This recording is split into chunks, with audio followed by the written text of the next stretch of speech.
This is a super detailed tutorial on shredded green pepper pork. How to develop elastic shredded meat that is tender and not firewood. A video explains transparency throughout the process. Accurate seasoning ratio. This dish is really delicious. The meat we use to make shredded green pepper pork today is tenderloin.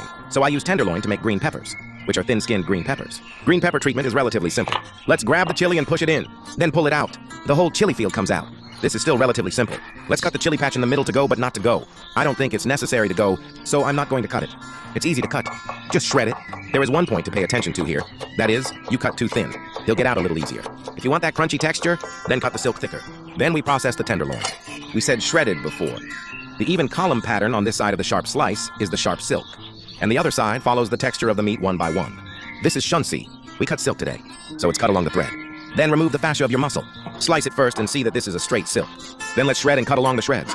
Cut a few slices and put them together. It cuts faster this way. If you're not good at it, just slice it. After we cut it, wash the tenderloin in water. Wash the blood from the meat. It tastes better this way. And you can wash the dirty stuff off. After washing, we can take it out and dry it. This moisture does not need to be drilled too dry. Because we still want to marinate, add water if marinating. So it doesn't matter if you don't do it at all. This is our little... Before marinating the shredded meat, we mix a green onion and ginger water. It's water mixed with shredded scallion and ginger. Pinch out the juice of shredded scallion and ginger and mix it into water. This is what we call scallion and ginger water, which can remove the fishy smell. Its effect on pickling is quite obvious. Okay, we're done with the onion and ginger water. We marinate the meat. Put a spoonful of salt, a spoonful of dark soy sauce, and an appropriate amount of white pepper in the shredded meat. And then we marinate it. Pinch in one direction. Put the moisture from the meat that was not dried when we washed the meat into the meat. Caught meat for a few years like this. Let's put in the scallion and ginger water and continue to grab the mud. That is, you can obviously sense that the water has been grabbed into the meat. Then you can add the next scallion and ginger water. Play it 3 times. Don't join it once. The more hydrated you are, the more tender the flesh will be.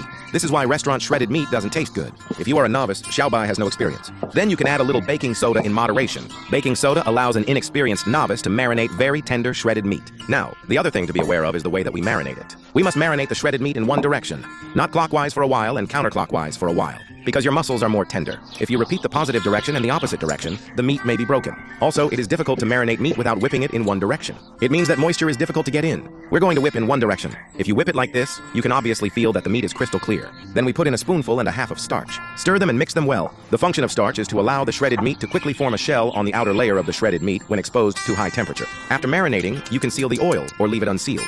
Let's go back to the stove. First of all, we must moisten the pan. This dish will give you a sticky headache if it doesn't moisten the pan. We heat the pan, and now put a little oil in the pan. Soak the oil into the inside of the pot and heat it until it smokes. After the smoke, let's continue to refuel. We want the shredded meat to be tender for this dish. Be sure to refuel more. Because if the temperature in your pot is not high enough when adding shredded meat, then the starch we just added when marinating will have no effect. The starch in the outer layer of shredded meat cannot solidify quickly. Then the moisture inside the shredded meat will definitely be lost. It will naturally not taste so good. So we are in the step of frying shredded pork. The temperature of the oil in the pan must be high. Then we add the shredded meat. Slip shredded meat, use fire throughout the process. We'll stir it up with chopsticks to see it look like this. Since the temperature of the oil in the pot is high enough, in a short period of time, it can fix the starch on the surface of the shredded meat.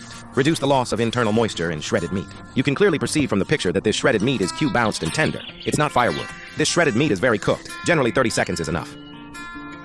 See if this shredded meat is super tender. We take out the shredded meat and we keep the base oil in the pan. Then add the onion, ginger, and garlic sauté. If you like spicy food, you can also add dried chili peppers. This is all okay. After the onion, ginger, and garlic are sauté, let's add green peppers. Stir fry the green peppers until they die. If you like the crunchy taste of green peppers, then stir fry this one lightly. Don't fry until you die, you can put it in. It's seasoned if you like to eat that extra tasty one like me. Fried green peppers are used over high heat throughout the process. Then we add the seasoning. A spoonful of sugar is drizzled with light soy sauce around the edge of the pot. Spray the sauce flavor. Add a spoonful of oyster sauce. Stir fry green peppers like crazy. Add shredded meat and stir fry evenly. Trust me, this method is indistinguishable from the taste of a restaurant. You can adjust it according to your ventriloquism. In the end, you must think it will taste better than the restaurant. This dish is really delicious.